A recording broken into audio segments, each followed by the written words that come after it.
हम लोग पढ़ने वाले हैं केमिस्ट्री के 4th चैप्टर का ऑब्जेक्टिव। ठीक है, हम लोग केमिस्ट्री के 3rd चैप्टर तक ऑब्जेक्टिव पूरा पढ़ लिए हैं और एक केमिस्ट्री के 4th चैप्टर का जो ऑब्जेक्टिव है पार्ट 2 होगा। एक पार्ट हम लोग पढ़ चुके हैं, आज हम लोग उसके बाद देखेंगे। पहला प्रश्न है कि OH क्रियाशील मूलक किसका है। अच्छा, इसके बारे में आपको जो हम ये सीरीज चला रहे हैं इसमें है कि 10th क्लास में जो साइंस का जितना भी वीडियो बना है, फिजिक्स का 4 चैप्टर बता दिए हैं, केमिस्ट्री का 4था चैप्टर बता रहे हैं और बायोलॉजी का भी 4 चैप्टर बता दिए हैं। उस सबका एक प्लेलिस्ट मिलेगा आपको, आप जाकर के प्लेलिस्ट में देख लीजिएगा कि 10th क्लास बोर्ड बूस्टर में। ठीक है, चलिए अब हम स्टार्ट करते हैं कि OH क्रियाशील मूलक किसका है। तो OH अल्कोहल का होता है। आपको इस तरह से 11-12 को पढ़ना था क्रियाशील मूलक के बारे में, क्रियाशील समूह के बारे में, जिसमें OH का नाम क्या होता है, अल्कोहल। तो ऑप्शन यहाँ सी हो जाएगा। अगला प्रश्न है CHO अभिक्रिया मूलक को क्या कहते हैं। CHO को एल्डिहाइड कहा जाता है। देखिए OH रहेगा तो अल्कोहल और C जहां आ जाएगा तो एल्डिहाइड होता है। तो ऑप्शन क्या हो जाएगा, ए हो जाएगा आपका। अगला प्रश्न कि एथेनॉल का क्रियाशील मूलक क्या है। देखिए जब एल्कोहल का जब नाम लिखते हैं ना तो एनॉल लगता था। क्या लगता था, एनॉल लगता था नाम लिखते समय। नाम में जब यहाँ नॉल है इसका मतलब है कि उसमें अल्कोहल समूह होगा। तो अल्कोहल समूह मतलब OH। तो ऑप्शन क्या हो जाएगा, ए हो जाएगा। अगला प्रश्न है कि COOH अभिक्रियाशील मूलक को क्या कहते हैं। तो देखिए OH को अल्कोहल कहते थे, यहाँ पर OH का अल्कोहल, और CHO को एल्डिहाइड कहते हैं, लेकिन COOH को अम्ल बोलते हैं, कार्बोक्सिलिक अम्ल। तो अम्ल खाली दिया है तो यानी सी आंसर इसमें हो जाएगा। अगला प्रश्न है कि निम्नलिखित में कौन सा एरोमेटिक हाइड्रोकार्बन है। एरोमेटिक कहने का मतलब होता है बेंजीन, और बेंजीन के सूत्र क्या होता है, C6H6 होता है। तो देखिए ना बेंजीन के सूत्र इसमें से कौन है, तो C6H6 सी है, इसका आंसर हो जाएगा सी। अगला प्रश्न है कार्बोनिल ग्रुप प्रतिकारक कौन है। कार्बोनिल का मतलब, इसका मतलब होता है कीटोन। कार्बोनिल का मतलब होता है कीटोन, और कीटोन किस का संकेत क्या होता है, तो CO होता है। तो CO कौन है, ऑप्शन बी में है। तो ऑप्शन इसका बी आंसर हो जाएगा। एथिलीन में कार्बन कार्बन के बीच 2 आबंध मौजूद है, जिसमें देखिए एथिलीन इन जो लगे करता है उसमें डबल बंधन होता है, और डबल बंधन में एक होता है सिग्मा बंधन और एक होता है पाई बंधन, ये आपको बताया गया होगा। लेकिन ट्रिपल बॉन्ड की बात करेंगे तो एक इसमें सिग्मा बंधन होता है, 2 गो पाई बंधन होता है, ये बात को ध्यान देना है। तो एक पाई और एक सिग्मा बंधन होता है। यस, तो ऑप्शन क्या हो जाएगा, ए हो जाएगा। 9वां प्रश्न है एल्डिहाइड श्रेणी के सदस्यों की क्रियाशील समूह क्या होता है। देखिए पहले पूछा हुआ है, देखिए इसमें से एक ऑब्जेक्टिव आता ही आता है, इसलिए इसको ध्यान रखना है। तो एल्डिहाइड के लिए क्या होता है, तो CHO होता है। तो CHO आपकी क्या किया है कि संरचना सूत्र बना, ये तो OH है, CHO यानी ऑप्शन मेरा क्या हो जाएगा, सी हो जाएगा। अगला क्वेश्चन है कि C6H6 का आणविक द्रव्यमान क्या होगा। तो आणविक द्रव्यमान निकालिए, कार्बन के द्रव्यमान कितना होता है, तो 12 होता है। कार्बन 6 गो है तो 12 छक 72, तो 72। और हाइड्रोजन की कितना होता है, तो एक हाइड्रोजन के एक होता है, लेकिन है तो यहाँ 6 गो हाइड्रोजन, तो 6 जोड़ देंगे तो 72 और 6 78। तो ऑप्शन कौन में है, तो सी है इसका ऑप्शन। क्लोरोमीथेन का सूत्र होगा, देखिए क्लोरो मतलब क्लोरीन और मीथेन मतलब एगो कार्बन। तो एगो कार्बन यहाँ कहां पर है, एगो कार्बन लेकिन क्लोरीन नहीं है, यहाँ पर एगो कार्बन के साथ में क्लोरीन है। ऑप्शन क्या हो जाएगा, बी हो जाएगा। एल्काइन श्रेणी के सदस्यों का सामान्य सूत्र, देखिए यहाँ पर 3 बात है, पिछला वीडियो हम बताए थे। एक रहता है एल्केन, अल्केन रहता है, और दूसरा रहता है एल्कीन, और तीसरा रहता है एल्काइन यानी आइन लगा रहता है। एन इन आइन, आइन का ट्रिपल बॉन्ड, और इसका जो सामान्य सूत्र होता है CnH2n-2 होता है। तो कहां पर है, तो ऑप्शन सी है। अल्केन में सिंगल बॉन्ड, अल्कीन में डबल बॉन्ड, अल्काइन में ट्रिपल बॉन्ड होता है। ठीक है, इसका सूत्र CnH2n+2 होता है, और अल्कीन का CnH2n होता है, और अल्काइन में CnH2n-2 होता है। इस बात को ध्यान दीजिएगा। प्रोपेन का आणविक सूत्र C3H6 है, इसमें कितने सह आबंध है। देखिए भैया, आपको अगर कोई यौगिक दे दे और उसमें पूछ दे कि कितने सह संयोजक बंधन है, तो इसके लिए आपको संरचना सूत्र बनाना पड़ेगा। तो हम लोग क्या करते हैं कि इसका संरचना सूत्र बना लेते हैं। देखिए कार्बन 3 गो है ना, तो कार्बन 3 गो है तो 3 गो हम कार्बन लिख देते हैं। अब गौर से समझिएगा। अब चूंकि हम देख लें कि सिंगल बॉन्ड डबल बॉन्ड की ट्रिपल बॉन्ड पर है, तो हम इस सूत्र से पता चलेगा। तो हम सिंगल बॉन्ड को पहले जांच करेंगे। तो 3 में 2 से गुना करके 2 जोड़ने, 3 में 2 से गुना करें तो 3 दूनी 6 दूनी 8, यानी सिंगल बॉन्ड वाला है, तो सब पर सिंगल सिंगल बॉन्ड देंगे।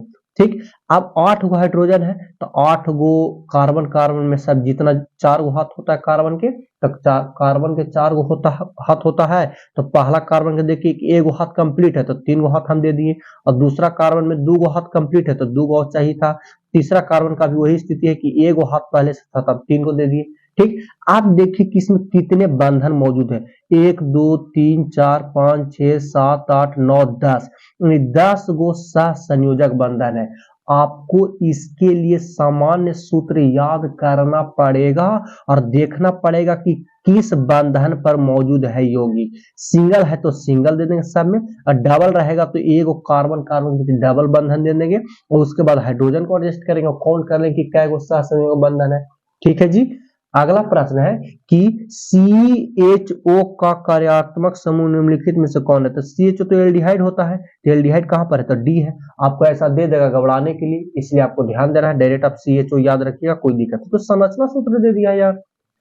प्रोपेनोन उपस्थित प्रकार्यात्मक समूह, ए नोन मतलब कीटोन, कीटोन तो कीटोन के CO होता है, तो C ऑप्शन में कौन है, तो C है, C मार देंगे। निश्चित में कौन असंतृप्त हाइड्रोकार्बन है, तो देखिए असंतृप्त मतलब डबल बंधन या ट्रिपल बंधन।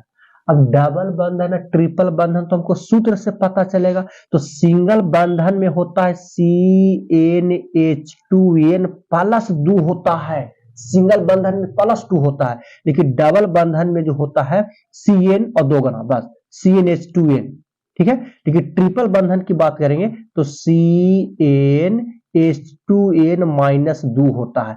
क्या करना है रे भाई साहब, देखिए डबल बंधन याद करना बड़ी आसान है। क्या करना है, n तो यहाँ 2n, क्योंकि डबल बंधन की बात कर रहा है, आपको दिख रहा होगा, यहाँ n तो यहाँ 2n। ठीक, और सिंगल बंधन में 2 जोड़ दीजिए और ट्रिपल बंधन में 2 घटा दीजिए। ठीक, या फिर ऐसे याद कर सकते हैं कि Cn Cn Cn सब में H2n H2n H2n, और सिंगल में 2 जोड़ दीजिए, फिर 2 घटा दीजिए, फिर 2 और घटा दीजिए। अब किसी प्रकार से आपको याद करना पड़ेगा। तब बोल रहा था कि असंतृप्त मतलब हमको डबल और ट्रिपल बंधन वाला सूत्र में देखना पड़ेगा। तो देखते हैं, ई जो है से, अरे यार ये तो नाम से दिया यार, नाम में तो सोचना ही नहीं है, सूत्र देगा तब सूत्र में सोचेंगे। देखिए अब सिंगल बंधन को अल्केन कहते हैं तो लगता है एन लगता है। ठीक, हम थोड़ा रफ कर रहे हैं। और डबल बॉन्ड वालों को इन कहते हैं तो यहाँ लगेगा इन, इन लगता है एन इन। और ट्रिपल बंधन वाला को अल्काइन कहते हैं तो नाम लिखते समय लगता है आइन। क्या लगता है इसमें, आइन लगता है। तो देख लेंगे कि एन इन आइन मतलब हमको असंतृप्त ढूंढना है, यानी इन और आइन को ढूंढना है। तो मेथेन, एन आ गया सिंगल, एथेन ये भी सिंगल, एथीन इन आ गया, देखिए इन यहाँ पर आ रहा है कि ना आ रहा है, यानी ऑप्शन मेरा क्या हो जाएगा, सी हो जाएगा। समझ में आ गया। अगला प्रश्न है CnH2n निम्नलिखित में किसका सामान्य सूत्र है, यानी दोगुना खाली करल है। तो दोगुना मतलब डबल बॉन्ड मतलब अल्कीन, एल्कीन क्या कहते हैं, एल्कीन, एल्कीन ऑप्शन बी है। ठीक, एल्केन का सामान्य सूत्र एल्केन मतलब सिंगल बॉन्ड, तो सिंगल बॉन्ड में +2 रहता तो CnH2n +2, तो ऑप्शन ए हो जाएगा। निम्न में से कौन असंतृप्त हाइड्रोकार्बन है, अब वही ना बोला असंतृप्त, लेकिन यहाँ यौगिक दे दिया है, तो यौगिक दे दिया है तो ध्यान देना है भाई साहब, नाम से तो हम पता कर लिए। तृप्त मतलब क्या है, डबल और ट्रिपल बंधन, तो हम सूत्र पर रख के देखेंगे। तो यहाँ C1 और H4, तो C1H4 जो है यहाँ सिंगल बंधन के लिए, C2H6, C2H6 मतलब 2 का 2 गुना 4 में 2 जोड़ दिया गया है, तो ये भी सिंगल बंधन वाला। C2H2 दोगुना दे दिया, ठीक है, दोगुना दे दिया, दोगुना दे दिया मतलब तो असंतृप्त होवे करता है डबल बंधन वाला और ट्रिपल बंधन वाला, तो डबल बंधन वाला दे दिया है तो ऑप्शन हो जाएगा सी। अगला प्रश्न है, कौन सा कार्बोनिक यौगिक सबसे अधिक अभिक्रियाशील है। आप देखिए भाई साहब, अब सबसे अधिक अभिक्रियाशील कौन होगा, तो देखिए पहले सबसे कम सिंगल, फिर सबसे ज्यादा डबल मतलब इससे ज्यादा डबल, और सबसे अधिक ट्रिपल बंधन वाला जो होता है अधिक क्रियाशील होता है। तो हमको पता करना पड़ेगा, तो पहला सिंगल बंधन वाला है, दूसरा का भी सिंगल बंधन वाला है, तीसरा का डबल बंधन वाला है, और डी भी जो है से सिंगले बंधन वाला है। तो हम देख रहे हैं कि डबल बंधन वाला ये है, तो इसको सी से, और हम पता कैसे कर रहे हैं, तो कर रहे सूत्र पर रख करके, या एन का मान 1 है तो 1 में 2 से गुना करेंगे, ठीक है, तो 2 से गुना करके 2 जोड़े से 4 आई तो सिंगल हो गया। यहाँ भी 2 से गुना करके 2 जोड़े से 6 आ रहा है, यहाँ दुगुना हो गया तो डबल बंधन हो जाता है। इस तरह से प्रश्न के मेथनोइक अम्ल का सामान्य नाम क्या है? मेथ मतलब कार्बन एक, और एक को सामान्य नाम लिखते समय फॉर्म लगाते हैं, तो मेथनोइक अम्ल मतलब फॉर्मिक अम्ल, फॉर्म यहाँ पर है। ये देखिए आईपीएसी नाम लिखते समय एक को मेथ बोलते हैं, लेकिन साधारण नाम लिखते समय फॉर्म बोलते हैं, तो इसका आंसर मेरा क्या हो जाएगा? ए हो जाएगा। प्रश्न है कि ब्यूटेन के कितने समावयवी संभव है? देखिए ब्यूटेन मतलब C4H10। देखिएगा समावयवी क्या होता है कि संरचना सूत्र सेम, अणुसूत्र सेम रहता है, लेकिन संरचना सूत्र भिन्न भिन्न होता है, तो इससे दो गो समावयवता बनाया जा सकता है। इसका ऑप्शन क्या हो जाएगा? बी हो जाएगा।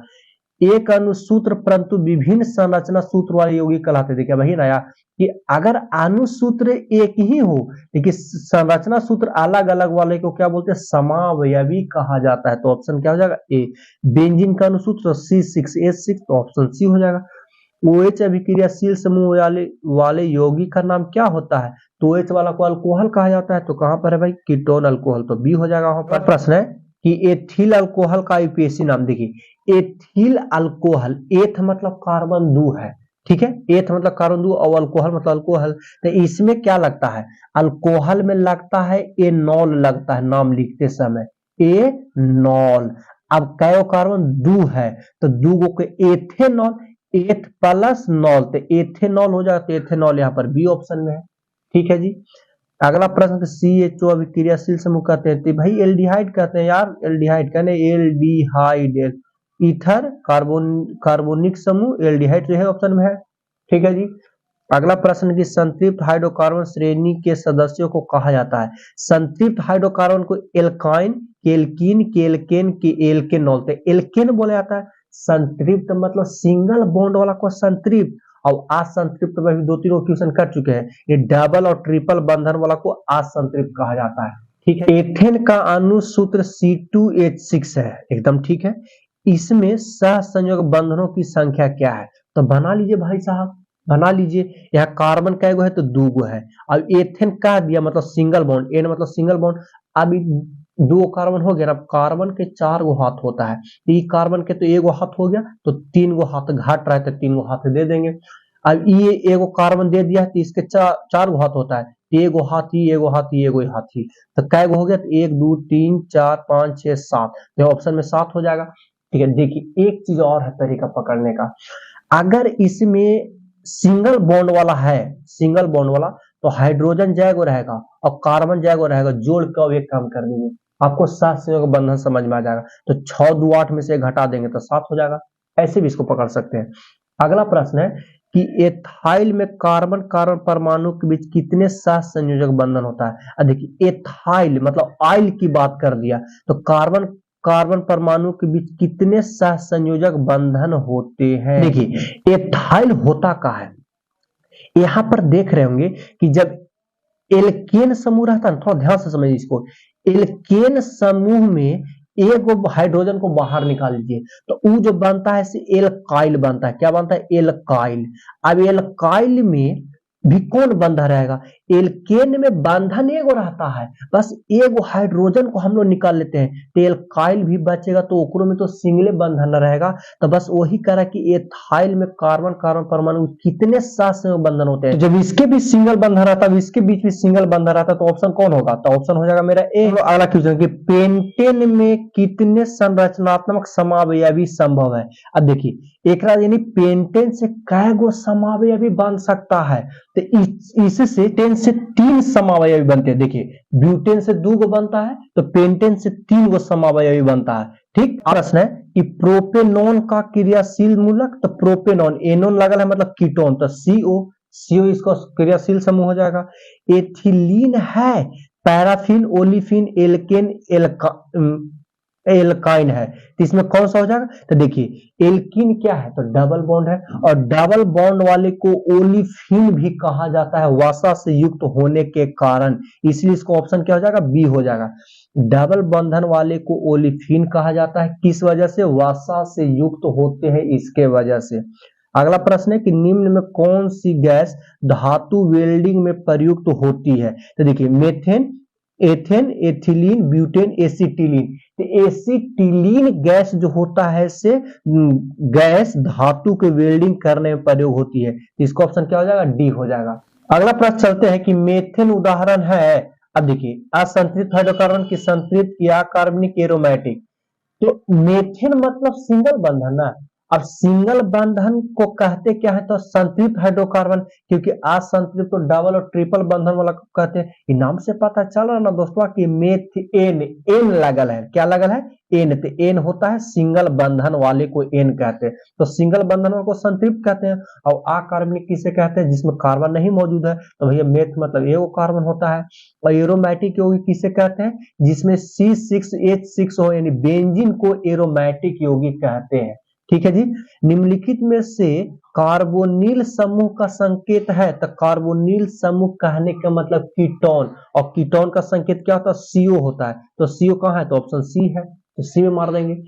अब प्रश्न है कि एल्केन का समान सूत्र क्या होता है? एल्केन, एन लगल है ना। तो एन मतलब सिंगल बंधन। तो सिंगल बंधन की क्या होता है? +2 होता है, CnH2n+2। तो इसका ऑप्शन क्या हो जाएगा? बी हो जाएगा। तो देखिए कार्बन तथा इसके यौगिक का ना सारा ऑब्जेक्टिव बता दिए 2 पार्ट में। आप लोग कहा कि इसको अच्छे से ध्यान रख लेना है, क्योंकि बहुत इंपॉर्टेंट है, इससे बहुत ही ऑब्जेक्टिव पूछता है। ठीक है, अब हम लोग मिलते हैं नेक्स्ट वीडियो में।